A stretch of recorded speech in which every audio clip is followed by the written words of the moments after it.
नमस्कार। चलिए आज चलते हैं समय में पीछे एक ऐसे सफर पर जो हमें ले जाएगा हजारों साल पहले की दुनिया में।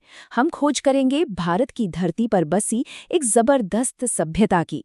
जी हाँ, हम बात कर रहे हैं हड़प्पा सभ्यता की, जिसे सिंधु घाटी सभ्यता भी कहते हैं। तो आखिर क्या राज थे इस महान सभ्यता के?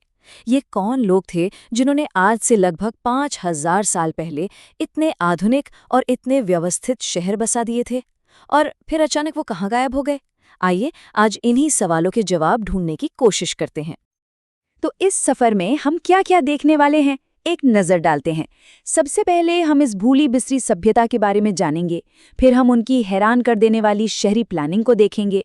उसके बाद हम जानेंगे कि वहाँ के लोगों की जिंदगी कैसी थी, उनका काम धंधा व्यापार कैसा था, और आखिर में हम उन पहेलियों को समझने की कोशिश करेंगे जो आज तक अनसुलझी हैं, और जानेंगे कि इस महान सभ्यता का पतन कैसे हुआ। तो चलिए शुरू करते हैं पहले पड़ाव से। सबसे पहले ये समझना जरूरी है कि आखिर ये सभ्यता थी कब और कहाँ। जरा सोचिए, ये कोई 100-200 साल की बात नहीं है, हजारों साल पुराना इतिहास है इसका। लेकिन इसका जो सबसे अहम दौर था, जिसे परिपक्व हड़प्पा चरण कहते हैं, वो था 2600 ईसा पूर्व से 1900 ईसा पूर्व के बीच का। यही वो वक्त था जब इनके बड़े बड़े और एडवांस्ड शहर अपने पूरे शबाब पर थे। अब आते हैं उस चीज पर जो हड़प्पा सभ्यता को सबसे ज्यादा खास, सबसे ज्यादा हैरान करने वाला बनाती है, और वो है उनके शहरों की बनावट, उनकी अर्बन प्लानिंग। यकीन मानिए, उस जमाने के हिसाब से ये शहर इतने मॉडर्न थे कि आज भी आर्किटेक्ट्स देखकर दंग रह जाते हैं। उनके लगभग हर बड़े शहर का जो नक्शा था ना, वो भी बड़ा दिलचस्प था। शहर को 2 हिस्सों में बांटा गया था। एक था दुर्ग, जो ऊंचाई पर बनाया जाता था। शायद यहाँ शहर के शासक रहते होंगे या फिर कोई बड़ी सार्वजनिक इमारतें होती होंगी। और दूसरा हिस्सा था निचला शहर, जो कि काफी बड़ा इलाका था, जहाँ आम लोग अपने घरों में रहते थे। और कमाल की बात यह है कि ये दोनों ही हिस्से अपनी अपनी दीवारों से घिरे हुए थे, मतलब सुरक्षा का पूरा इंतजाम था।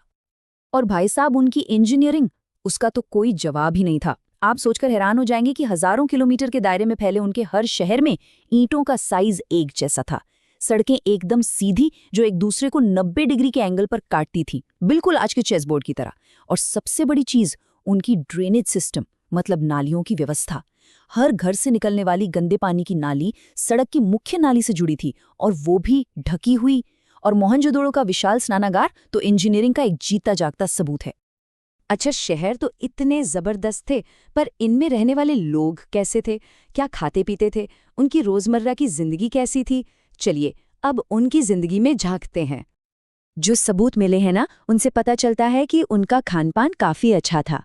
वो गेहूं, जौ और कई तरह की दालें उगाते थे। इसके अलावा मवेशी, भेड़, बकरी जैसे जानवरों को भी पालते थे। और हाँ, जो लोग समुद्र के किनारे रहते थे, उनके खाने में मछली भी शामिल थी।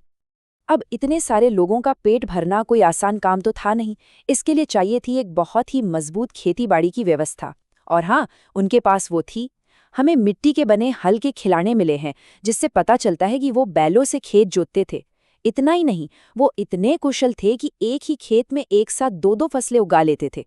और जहाँ पानी की कमी थी, वहाँ उन्होंने नहरों और तालाबों से सिंचाई का भी इंतजाम कर रखा था। लेकिन हड़प्पा के लोग सिर्फ खेतीबाड़ी तक ही सीमित नहीं थे। अरे, वो तो जबरदस्त कारीगर और बहुत बड़े व्यापारी भी थे। उनका बनाया सामान और उनका व्यापार दूर दूर तक फैला हुआ था। और उनका व्यापार छोटा मोटा नहीं, दूर दूर के देशों तक फैला था। आप अंदाजा लगाइए, वो खूबसूरत शंख गुजरात के तट से लाते थे। कीमती नीले पत्थर, जिन्हें लाजवर्द कहते हैं, वो अफगानिस्तान से मंगवाते थे। तांबा राजस्थान और ओमान से आता था। और सोना सोना आता था दक्षिण भारत से। मतलब पूरा एक इंटरनेशनल ट्रेड नेटवर्क था उनका। अब इतने बड़े व्यापार में हिसाब किताब और पहचान तो जरूरी है ना? यही काम आती थी उनकी सबसे मशहूर चीज, हड़प्पन मोहरें। ये खास पत्थर से बनती थीं, जिन पर जानवरों की आकृतियां और कुछ लिखावट होती थी।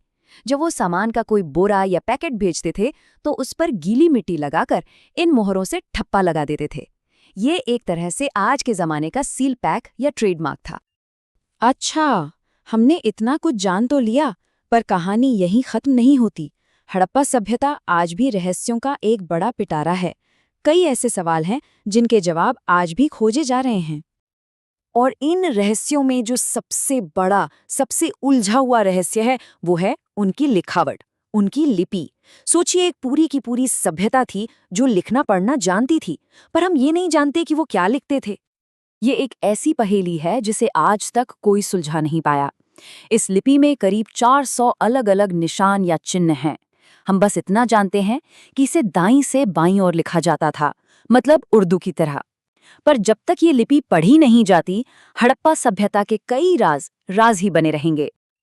अब एक और बड़ा सवाल दिमाग में आता है, भाई इतना बड़ा, इतना व्यवस्थित सिस्टम, इसे चला कौन रहा था? कोई राजा था? कोई सरकार थी? क्योंकि हर जगह एक ही साइज की ईंटें, एक ही तरह के वजन के बाट, ये सब किसी एक सेंट्रल अथॉरिटी की तरफ इशारा तो करते हैं, लेकिन हमें आज तक कोई महल या किसी राजा की कब्र नहीं मिली। हाँ, ये पुरोहित राजा की मूर्ति मिली है जो एक इशारा तो करती है, पर पक्का सबूत नहीं देती। और अब हम आते हैं उस सवाल पर जो सबको सबसे ज्यादा परेशान करता है। इतनी महान, इतनी विकसित सभ्यता आखिर खत्म कैसे हो गई? करीब 1900 ईसा पूर्व के आसपास कुछ ऐसा हुआ कि ये चमकते धमकते शहर फीके पड़ने लगे। लोगों ने धीरे धीरे बड़े शहरों को छोड़ना शुरू कर दिया। उनकी खास पहचान जैसे कि मोहरें, बाट और उनकी लिखावट सब धीरे धीरे गायब हो गए। शहरी जिंदगी खत्म होने लगी। तो आखिर हुआ क्या था? क्यों हुआ ये सब? देखिए, इसको लेकर कई अलग अलग थ्योरीज हैं। कुछ का मानना है कि मौसम बदल गया, शायद सूखा पड़ गया होगा। कुछ कहते हैं कि सिंधु नदी ने अपना रास्ता बदल लिया, जिससे पानी की किल्लत हो गई। और एक थ्योरी ये भी है कि शायद उन्होंने अपनी जमीन का इतना ज्यादा इस्तेमाल कर लिया कि उसकी उपजाऊ शक्ति ही खत्म हो गई। पहले एक बहुत पुरानी थ्योरी थी कि शायद बाहर से आए लोगों ने हमला किया होगा, लेकिन हाल ही में हुई एक खोज ने इस पूरी कहानी को ही पलट कर रख दिया है। राखीगढ़ी नाम की जगह पर जो कंकाल मिले हैं, उनकी जेनेटिक स्टडी से ये पता चला है कि हड़प्पा के लोग यहीं के मूल निवासी थे और किसी बड़े बाहरी हमले का कोई पक्का सबूत नहीं मिलता। तो ये सब हमें एक बहुत ही गहरे सवाल पर लाकर खड़ा कर देता है। क्या हड़प्पा सभ्यता सच में खत्म हो गई, या फिर सिर्फ उनके शहर वीरान हुए थे? क्या हो सकता है कि वहाँ के लोग छोटे छोटे गांवों में बस गए और उनकी संस्कृति, उनके रीति रिवाज एक नए रूप में आज भी हमारी जिंदगी का, हमारी विरासत का हिस्सा हैं? ये एक ऐसा सवाल है जिसका जवाब शायद इतिहास में कहीं छिपा है।